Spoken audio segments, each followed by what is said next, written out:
위험하지 않습니다. 위험하다면 우리나라 환율이 뭐 박살이 나든 아니면 유동성이 고갈이 되든 뭔가 직접적인 자본시장에 영향을 받습니다. 지금 현재 우리나라 부채 비율 수준 자체가 위험한 건 아니지만 부채 비율 증가 속도가 빠르다는 부분에 있어서는 네. 이제 우리가 좀 경각심을 가져야 되는 건 맞고요. 부채가 늘어나는 것보다 성장을 더 많이 하면 된다. 아, 자존심 상하네. 예전에는 우리가 이제 일본이랑 붙었을 때 가위바위보를 해도 이겨야 되는 그렇지, 나라가 그렇지. 우리나라 아니었습니까? 네네. 이제는 눈 감고 가위바위보를 해도 일본을 이겨요. 우리랑 비슷했던 데가 어딨냐 그랬고 이제 대만하고 좀 경쟁을 붙이고 있는 건데 이 부분이 근데 왜 이게 그렇게까지 뭐 논란이 되는지는 잘 모르겠고 오히려 저는 대만이 더 잘 살고 그러니까 대만이 더 행복하게 사냐 한국이 더 행복하게 사냐를 좀 더 봐줬으면 좋겠어요. 네, 이번 시간은 우리나라의 경제를 함께 고민해 보는 시간, 경제 썰전 시간인데요. 오늘 또 새로운 분과 함께 하겠습니다. 일단은 계속해서 자리를 지켜주신 우리 권순우 기자님 어서 오시고요. 네, 반갑습니다. 그리고 지금 경쟁 채널로 떠나버린 박시동 평론가를 대신해서 고란 경제전문기자 오셨습니다. 어서 오십시오. 네, 땜빵 전문 알고라는 고란입니다. 진짜 너무 고맙습니다. 네. 네. 제 옛날 짝꿍입니다. 네. 고란 다른- 기자님이랑 네, 다른 네, 프로그램에서 몇 년 전에 너무 잘 나가셔서 좋습니다. 지금 우리 권 기자님 나가셨고 저는 아직도 지키고 있고요. 그리고 시작 전에 제가 이게 금요일 날 나왔던 프로그램에서 했던 발언이라 이게 화요일 하는 게 맞나 싶지만 이제 금요일 날 언제 나올까 싶어가지고 말씀드리자면 두 가지. 일단 첫 네. 번째 마카롱 발언에 대해서 심심한 사과 말씀을 드리면서 앞으로는 절대 그런 일이 없도록 하겠습니다. 요거- 궁금하신 분들은 금요일 돈 단속 아니 뭐 큰 건 아니고 우리 저 고란 기자가 뷔페 가시잖아요. 뷔페 혹시 단순 모르실까봐 절도는 거예요. 뷔페 가서 이제 뭐 음식 같은 거 조금 싸울 수도 있잖아요. 근데 이제 뭘 반찬통 같은 걸 막 가져가시 그런 건 아닌 것 같아, 그죠? 그렇진 않습니다. 그 정도는 아니고 그냥 가볍게 마카롱 마카롱 한 몇 네. 개씩 이렇게 챙겨 나왔는데 그 마카롱이 나오다 보니까 그 가게에서 호텔이었나 봐요. 거기서 막 3개 2만 원짜리인데 한 7, 8만 원어치 훔치신 것 같아요. 7, 8만 원이라니요. 네. 원래 고란 선배가 좀 알뜰한 걸로 유명합니다. 그래요? 네. 그러니까 알고라니. 네, 그래서 이제 좀 약간 경각심을 네. 갖고 그 뷔페 같은 데 가서는 그냥 배에다만 채워오는 걸로 네. 하겠습니다.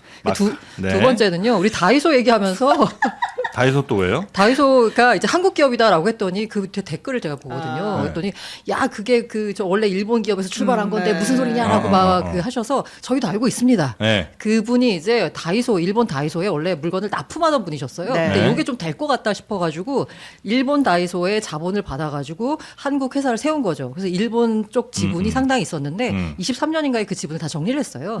그래서 이제 우리가 한국 회사라는 말씀을 드리는 거고요. 네. 그리고 이분 같은 경우에도 다이소에서 출발했는데 이게 한자로 좀 대창이거든요. 근데 그 다이소라는 어쨌든 브랜드가 있다 보니까 그걸 그대로 유지하고 있는데 이걸 한국 기업이라고 바꿨을 때 그 다이소라고 하는 그 일본 걸 그대로 따왔다라고 하기엔 좀 무리가 있잖아요. 그래서 이분이 약간 그 아이디어를 낸 거죠. 다이소로 하자. 그렇죠, 그렇죠. 그래서 이제 다이소로 밀고 나가신 거 네. 저희도 알고 있습니다. 네. 네, 저희 뭐 이렇게 무식하냐라는 이제 논란을 듣는데 그렇게 무식한 사람 아니다. 그렇게 무식한 사람 아니다. 그거 안녕하십니까 최윤경입니다. 네. 이거 계속 해명 방송하면 우리 매일 해야 돼요. 그런 거예요? 네. 네. 얼마나 그런 욕을 매일매일 알겠습니다. 먹고 있는데. 그러니까 이제 간단하게는 그러니까 소액절도는 중단하겠다. 그리고 마포소와 이미 교통 끝났다. 이 정도 친일 행위도 후방 조치다. 중단하겠다. 네. 이렇게 이제 정리하시죠. 하면 될 것 같습니다. 네. 자, 그러면 오늘 어떤 이슈부터 살펴봅니까? 우리 최인경 기자가 좀 소개 좀 해주실까요? 아니요 고란 기자가 직접. 고란 기자가 소개할 직접 겁니다. 해주십니다. 네. 국제통합 하십시오. 네. IMF가 보고서를 하나 냈어요. 네. 네, 이 보고서 재정 모니터라고 해가지고요. 이게 4월하고 9월인가? 1년에 이제 2번 발간합니다. 요거 2번 발간하는데 거기서 약간 그 콕 집어가지고 우리나라와 벨기에가 위험하다라고 지적을 하면서 사실 또 좀 저도 뭐 기자 생활했었고 여기도 기자님들 다 계시지만 기자들의 특징이 뭐냐면 칭찬에는 인색하지만 어떤 문제에 대해서는 굉장히 이제 지적을 잘하는 집단의 특징이 있죠. 네. 그러다 보니까 IMF 재정 모니터 보고서가 나왔는데 거기에 대해서 한국 그러니까 벨기에도 있었고 우리나라를 콕 집어가지고 야 부채 증가 속도가 너무 빠르다. 라는 이제 지적을 했습니다. 그래서 요거에 대해서 좀 관리를 잘 해야 된다라는 얘기가 나왔고요. 이거 관련돼 가지고 이제 언론이 기사가 이제 쏟아졌죠. 이대로 좋은가? 이렇게 돈 쓰는 거 좋은가? 네. 우리 부채 비율 적정한가? 이대로 대한 좋은가? 이제 여러 가지 논란이 나왔고요. 이렇게 이제 언론 보도가 되니까 또 이제 청와대 입장에서는 정부 입장에서는 그거 아니다. 우리 재정 건전성 괜찮다. 또 이제 방어하는 기사들이 나오고 있었고요. 그래서 요거를 이제 청와대 입장에서도 그렇고 약간 보는 입장에서는 언제나 이런 보고서가 나오게 되면 거기에 나와 있는 실질적인 그 의미나 내용보다는 이 정치적인 논란으로 흐르는 경향이 있어요. 그래서 지금 정부의 정책이 돈 푸는 거 맞냐? 네. 지금 특히나 이제 최근에 이제 고유가 상황에 대비해 가지고 이른바 민생지원금도 풀었잖아요. 그거 관련돼서도 이거 푸는 거 맞냐라는 이제 논란이 나오고 있는데 그것과 이제 IMF 재정 모니터 보고서가 섞여서 나오면서 지금 이제 논란이 되고 있는 상황입니다. IMF가 하여튼 우리한테 경고를 했다는 거죠. 네네. 네, 부채 증가하는 속도가 이거 좀 심상치 않다는 경고. 네. 그럼 근데- 이런 경고는 근데 가끔 우리가 받지 않았었나 네. 옛날에? 아 이거 주기적으로 합니다. 아, 그죠? 제가 말씀드린 4월과 10월에 나옵니다. 네. 그래서 뭐 심각하게 봐야 되는 거예요? 아니면 이 정도는 그냥 야, 니네 공부 열심히 안 하면 나중에 뭐 이런 정도로 우리 받아들이면 됩니까? 근데 정부 부채 비율이라는 게 네. 하루아침에 안 좋아지고 하루아침에 좋아지고 하는 게 아니잖아요. 그래서 IMF가 얘기를 했다 뿐이지 우리의 부채 비율은 IMF가 지적하기 전과 후에 큰 차이가 없습니다. 당연한 얘기잖아요. 근데 이런 얘기가 나올 때마다 한 번씩 우리가 이제 뭐 돌아보면서 한번 점검을 해보는 거는 괜찮은 것 같아요. 근데 이게 또 이제 회자가 됐었던 거는 이번엔 청와대에서도 좀 예민하게 반응한 게 아닌가 싶은데 그 김용범 정책실장이 먼저 거기에 대해서 뭐 자극적인 헤드라인이다, 현실을 반영하지 못하고 있다 이런 얘기를 했었고 유덕현 재정기획보좌관 같은 경우에 표면 수치보다는 강하다, 우리가 좀 우리의 재정 건전성 펀더멘탈이 과소평가되고 있다 뭐 이런 얘기하면서 근데 이 디테일한 논거들이 궁금하시지 않죠? 왜 우리 부채가 높다고 하는지 네, 네. IMF에서 우리는 왜 괜찮다고 하는지. 괜찮다고 하는지. 궁금한데요? 궁금하세요? 네. 근데 막상 들어봐야 별로 재미없을 아 건데. 그러면 위험한지 안 한지만 한 줄로 정리해 주세요. 근데 그게 위험하니 제일 위험한 거 아니냐는 아니에요? 그러니까 그게 위험한지 아닌지에 대해서 위험하지 않습니다. 뭐 위험하다면 네. 우리나라 환율이 뭐 박살이 나든 아니면 유동성이 고갈이 되든 뭔가 직접적인 자본시장에 영향을 받습니다. 근데 뭐 환율이 너무 지금 높지 않냐, 뭐 지금도 높은 환율 아니라고 생각하시는 분들도 계시겠지만 그런 식의 환율을 얘기 드리는 게 아니고요. 정말 유동성이 고갈돼서 다른 나라 사람들이 우리나라한테 돈을 안 빌려준다거나 달러를 구하기 힘들거나 달러를 구하기 힘들면은 증상은 바로바로 나타납니다. 예를 네. 들어서 아랍에미리트 같은 경우에 최근에 아랍에미리트 꽤 잘 사는 나라거든요. 근데 거기서 좀 원유를 판매하는데 좀 어려움을 좀 겪다 보니까 달러가 부족하다 그랬고 수합을 요청을 했잖아요. 근데 우리가 환율이 이렇게 약함에도 불구하고 달러 유동성 문제가 안 생긴다라는 거는 우리나라 펀더멘탈을 굳이 여기서 돈을 패닉셀을 하는 흐름들은 안 나타난다는 걸로 보시면 될 것 같아요. 근데 그러면서 이제 싸우는 얘기들을 보면은 이것도 그 부채를 가지고 IMF가 지적했던 거는 비기축 통화국 기축 통화국이 아닌 나라 치고는 니네가 좀 부채 비율이 높은 것 같아. 기축 통화국은 그러니까 글로벌하게 쓰이는 돈들을 찍어내는 그 나라들은 조금 더 부채 비율이 높아도 괜찮은데 그렇지 않은 나라들은 부채 비율이 높으면 좀 위험하다는 얘기군요. 예, 예. 그러니까 미국, 일본, 영국 같은 G7 국가들 이런 데들이 그 부채 비율이 높은데 한국은 뭐 그 정도는 아닌데라고 이제 비교를 하는 거예요. 네. 그래서 우리나라 같은 경우에 지금 부채 비율이 54.4% 얘기하고 있고 아까 부채 비율 전망치 기준으로 했을 때 그 미국, 일본, 영국 주요 7개국 평균이 120에서 130%예요. 그러니까 굉장히 높죠. 근데 우리는 거기에 비하면 굉장히 낮은 편인데 왜 그래도 걔네들은 괜찮은 거예요? 아, 기축 통화국이니까 네. 정 힘들면 돈 찍으면 됩니다. 되니까. 네. 아이씨. 진짜. 그럼 안 되지. 네, 돈 찍으면 됩니다. 네. 아니, 미국은 뭐 그렇다 치더라도 네. 이 일본, 영국 이런 데도 그래요? 해나도 역시나 기축 통화잖아요. 네. 그러니까 기축의 기준은 뭐예요? 그 글로벌리 쓰이는 통화냐 안 쓰이는 통화냐. 그 바스켓에 들어가냐 안 들어. 그러니까 이거는 딱 정해져 있는 기준을 가지고 하는 건 아닌데 예. IMF가 발행하는 그 통화에 들어가냐 안 들어가냐를 기준으로 하기도 하고 그래요? 뭐 다른 나라 중앙은행에 얼마나 비축 통화로서 보관이 돼 결제 통화로 보관이 돼 있냐는 건데 그래서 이것도 어찌 보면은 이게 대단하게 어려운 얘기 같지만 약간 니네 엄마가 더 뚱뚱한 거 아니야? 이거 가지고 싸운 거랑 비슷할 정도로 유치하기도 합니다. 아니 그러니까 저는 약간 그거 있잖아요. 애들 싸움할 때 이게 우리 엄마가 더 뚱뚱해 그걸로 모르 많이 안 쓰셨네요? 아, 지금 이거 엄마예요. 네. 그 싸움의 대상이 엄마가 됐었습니다. 그냥 뚱뚱한 게 아니야. 네가 나 아니, 물지 마요. 아빠로 가겠습니다. 갑자기 비유가 좀 이상한데. 아빠로 가겠습니다. 우리 아빠가 술 먹고 들어올 때 노래 더 잘해. 뭐 이런 걸로 싸우는 걸로 한다 그러면 어떤 거였냐면은 그런 거였습니다. 김용범 정책실장이 이제 SNS로 반박한 내용이 뭐가 있냐면 네. 야 기축통화국이라고 다 좋은 건 아니야. 그 맞아요. 다 센 건 아니야. 영국 봐라 예전에 그 뭐 재정 가지고 뭐 하다가 좀 삐끗하니까 환율 박살나지 않았냐. 네. 기축이냐 기축이 아니냐가 지금 절대적인 그런 거에 기준이 되지 못해. 그러니까 우리나라 경제 규모에 있는 G7 국가들은 120, 130인데 우리는 50이니까 우리를 비기축으로 구분을 하지만 우리가 그렇게 높은 편은 아니야. 이런 얘기를 좀 했었던 겁니다. 그래서 이게 그래도 유독한 뭐 그 재정기획부장 같은 경우에도 우리나라가 갚는 돈 기준으로 보면 그렇게 높지 않아. 네. 뭐 GDP 대비해서 갚는 돈이 한 1% 정도라서 충분히 관리 가능한 수준이야. 그리고 최근에 세계 국채 지수 뭐 웩비라고도 하고 뭐 그렇게 얘기한 WGBI 편입이 된 거는 우리나라의 재정 투명성이나 시장 인프라가 괜찮은 거라고 시장이 인정해주지 않았냐라고 좀 이야기를 하고 있는 겁니다. 네네네. 그래서 거봐요, 얘기하면 안 들으실 거라고 제가 그랬잖아요. 아니요. 잘 듣고 잘 있어요. 듣고 계시네요. 그래요? 자, 우리 고랑 기자님. 저는 약간 이게 그 아까 말한 대로 미국, 일본, 영국 등 주요 G7 평균이 120에서 130이에요. 네. 근데 우리가 60이잖아요. 네. 이게 뭔가 문제를 제기할 수 없어. 확실히 낮거든요. 그래서 IMF에서 들고 나온 게 저는 이런 표현을 좀 약간 너무 생소한데 권 기자님은 들어보셨을지 모르겠는데 선진 비기축 통화국과 비교해서 한국의 부채 증가 속도가 너무 빠르다라는 거예요.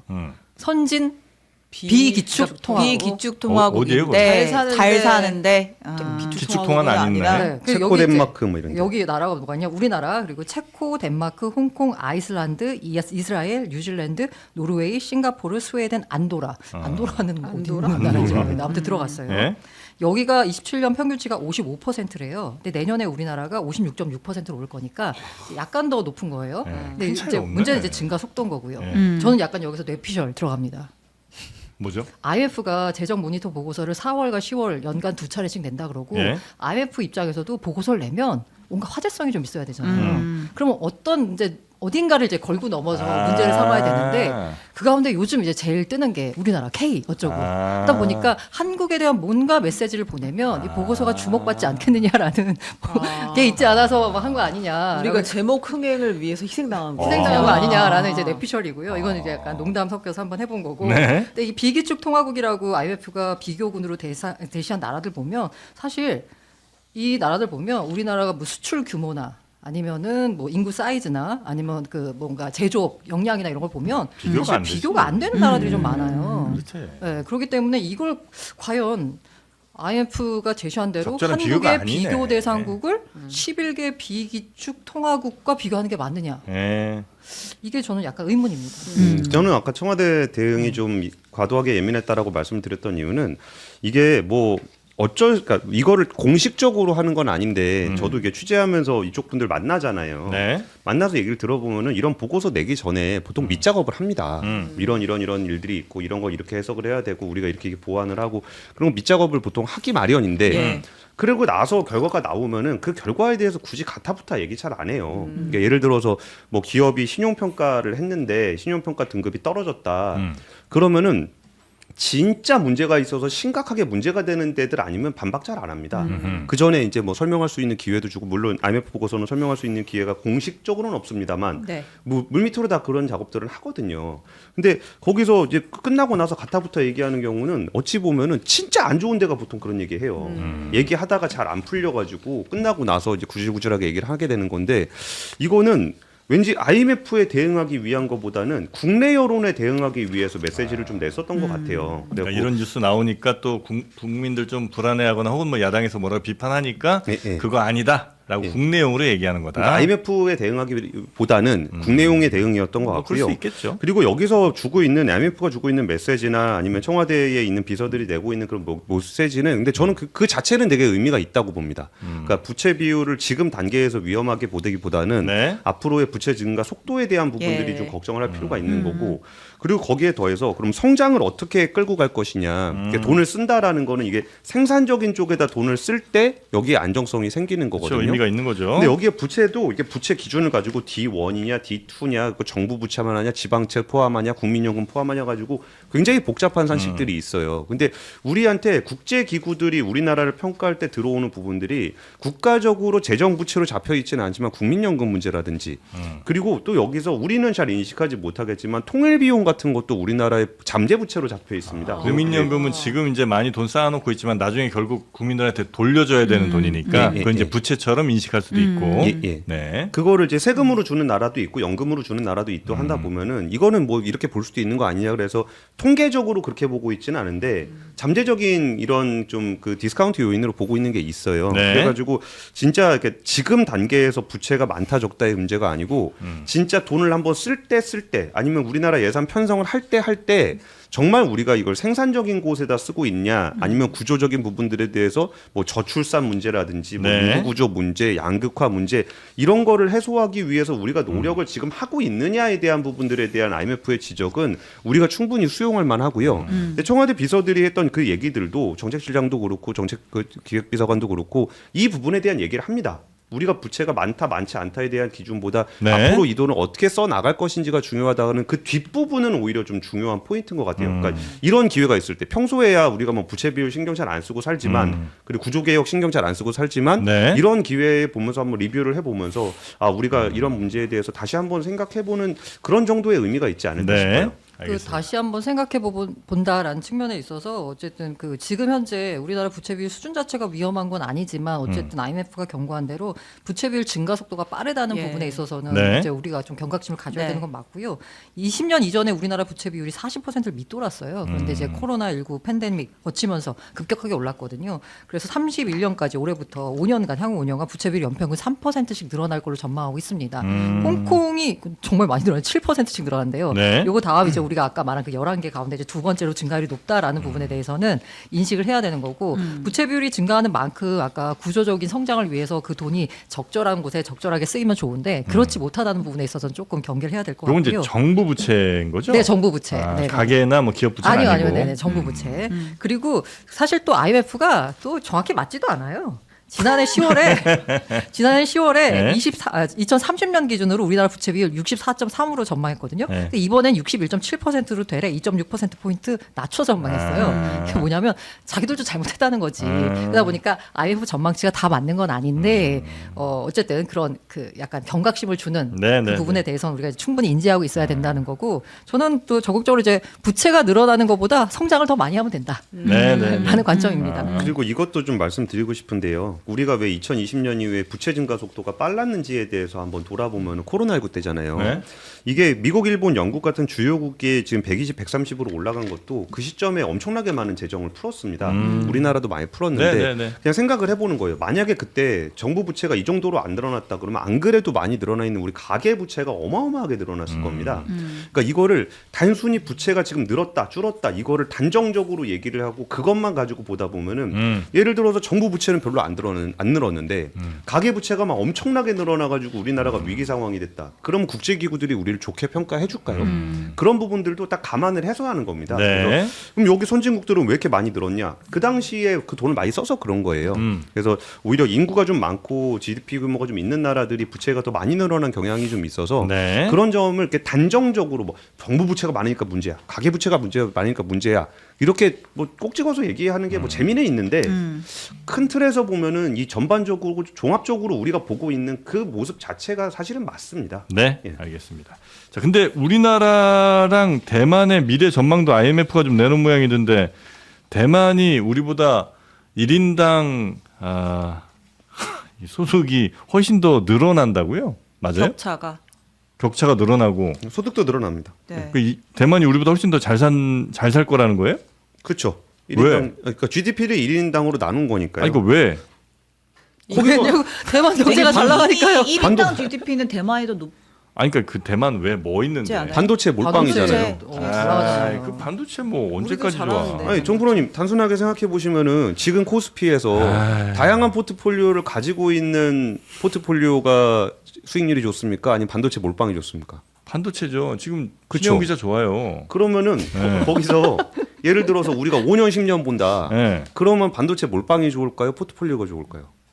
5년 10년 안정성으로 본다면. 안정성은 포트폴리오 잘 나눠야죠. 예, 저는 그래서 한국이 더 좋다고 봅니다. 아. 근데 여기서 우리가 이제 약간 그렇잖아요. 우리 대만보다 잘 사는 것 같은데 왜 1인당 GDP가 낮지? 라는 생각이 있는데 자 여러분 우리나라가 일본보다 1인당 GDP가 높습니다. 네, 그래요? 네. 이미 높습니다. 아주 여기 조금 뭔가 있어요. 좀 안심이 되지 않습니까? 근데 대만보다는 낮아요. 네. 이게 무슨 상황이에요? 대만보다 낮다는 것에 대해서 상당히 약간 충격적인데요. 그러니까 대만, 한국, 일본 순이라는 거죠? 네, 맞습니다. 그런데 이 격차가 이제 2031년 되면 더 커질 거다라는 게 IMF의 전망인 거고요. 말씀드린 대만 같은 경우에는 이제 AI 지금 현재 사이클 자체가 지금 AI 쪽으로 완전 지금 다 가고 있잖아요. 근데 대만은 우리로 보면은 우리는 그 몇 개 기업이나 아니면 어떤 지역이 특정 지역이 AI의 어떤 그런 버프를 받아서 성장하고 있는데 대만은 그냥 나라 전체가 AI 버프 받아서 성장하고 있다라고 보시면 될 것 같아요. 그래요? 네네. 와. TSMC를 비롯해서 거기에 딸려 있는 여러 가지 소부장 기업들이라고 해야 되나? 많죠, 이게 거기. 그냥 전체적으로 국가적으로 다 움직이는 맞아요. 거예요. 그러다 보니까 대만의 경제 성장률 자체가 이제 높아져서 31년에 되면 대만의 1인당 GDP가 5만 6천 달러 선 정도가 되고 우리나라는 4만 6천, 야. 일본은 4만 3천 정도 된다라고. 2031년이 되면 네네. 아 자존심 상하네. 그러니까 이게 자존심이 예전에는 우리가 이제 일본이랑 붙었을 때 가위바위보를 해도 이겨야 되는 그렇지, 나라가 그렇지. 우리나라 아니었습니까? 네네. 이제는 눈 감고 가위바위보를 해도 일본을 이겨요. 그러니까 눈을 뜨고 합니다. 또 가위바위보는. 그러니까 네. 이게 좀 기사 쓰기가 좀 심심해졌어요. 아하. 그래갖고 이제 그러면 그 우리랑 비슷했던 데가 어딨냐 그래갖고 이제 대만하고 좀 경쟁을 붙이고 있는 건데 만약에 대만을 혹시 이기더라도 그럼 다른 데랑 또 붙이긴 붙일 겁니다. 네. 그래갖고 이 부분이 근데 왜 이게 그렇게까지 뭐 논란이 되는지는 잘 모르겠고 오히려 저는 대만이 더 잘 살고 그러니까 대만이 더 행복하게 사냐 한국이 더 행복하게 사냐를 좀 더 봐줬으면 좋겠어요. 이게 그 뭐 1인당 급여라든지 그런 거를 보면은 대만 급여가 우리나라보다 훨씬 낮아요. 맞아요. 그렇죠. 예. 거기서 그 1인당 GDP는 전체 국가 GDP를 나눈 거고 네. 실질적으로 청년들이나 일반 직장인들이 받는 연봉을 따지면 대만이 훨씬 낮거든요. 네. 빈부격차가 어마어마하다는 거죠. 빈부격차가 크다는 거죠. 네. 그리고 부동산 가격도 거기도 되게 비쌉니다. 그러니까 돈은 못 버는데 그 돈을 가지고 수출을 많이 해서 들어온 돈으로 부동산 가격을 올리면 이게 자기 집은 비싸서 임대료는 많이 내야 되는데 월급은 작은 상황이 지금 게 맞아요. 대만의 상황이거든요. 네. 근데 대만이 전문적으로 그러니까 우리나라도 좀 그런 경향이 없지 않아 있긴 한데 그 억압 금융을 되게 많이 하는 데입니다. 뭐 금리를 조정할 때도 이제 기업 쪽에 많이 몰아준다거나 아니면 인건비를 낮춰가지고 원가를 낮춰준다거나 안 그런 돼. 식으로 성장을 시키는 경향들이 굉장히 강하거든요. 안 돼. 그래가지고 오히려 좀 우리가 언제까지 이 양적 성장에 뭐 일본을 이기냐 대만을 이기냐 뭐 재미는 있습니다만 이기고는 싶은데요, 그래도. 그러니까 진익 저 대만 세가는 얘기죠. 정도는 제끼고 지고는 못 갔어야 살지. 되는데요. 뭐 지면은 게임 대만 룰을 또 바꿔야 되지 카스테라도 않겠습니까? 있잖아. 버블티도 있습니다. 아, 버블티, 맞습니다. 카스테라, 고기국수. 고기국수. 고기국수 제주도에도 있어요. 아, 좀 약간 다른 맛. 네. 대만은 이겨야겠는데. 이 사대주의자들. 대만은 우리보다 소득이 높다 이거죠. 아니, 여튼 그러니까 1인당 아니, GDP가 높은 GDP 가 거지 GDP. 개인의 그러니까. 소득이 네. 높다는 건 조금 월급은 다른 네, 의미거든요. 초과가 굉장히 낮은 그래서 걸로 대만 알고 같은 있는데. 경우도 얘기하는 게 TSMC가 그러면 돈을 많이 벌면 그 이익의 우리는 지금 영업이익의 10%를 이제 성과보상으로 나눠줘야 된다 이런 얘기 하고 있잖아요. 대만이 약간 그 주가가 굉장히 높게 평가받는 게 뭐냐면 비용을 덜 써서 그러니까 인건비 같은 걸 덜 쓴 다음에 이익을 많이 남겨서 그 이익을 배당을 하는 겁니다. 그러다 보니까 주가는 높게 나타나요. 그런데 번 돈의 대부분이 이제 뭐라고 해야 되나 이 직원들 월급 같은 걸로 나가가지고 전반적인 대만의 그 소득 수준 자체를 높이는 게 아니라 오히려 거기서 나온 이익의 대부분이 다 거의 배당으로 나간다고 해요. 배당이면 해외 주주 맞아요. 해외 주주들한테 많이 간다는 거죠. 그렇기 때문에 그 1인당 GDP와 국민의 소득이 높은 건 조금 별개의 문제라서 아마 느끼기에 아니 어떻게 대만이 우리보다 더 그러게요. 그러니까 우리 잘 되게 벌지? 대만 라는 여행 가면 가성비 여행 간다 맞아요. 이러면서 싸고. 물가가 싸다. 맞아요. 이러면서 그런데 이제 가잖아요. 아까 소득 수준이 낮은데도 불구하고 대만 생활이 가능한 게 우리보다 물가 수준이 싸기 예. 때문에 이게 네. 또 가능한 측면도 있고요. 맞아, 물가가 싸. 예. 예. 거기 그 뭐죠? 치파인가? 지파이? 뭐 이렇게 아 치킨 튀김. 치킨 이렇게 넓게 점여서 네. 오늘 또 아는 거 다 나오는 거예요. 대만 아는 거다 고다에서 배우셨습니까?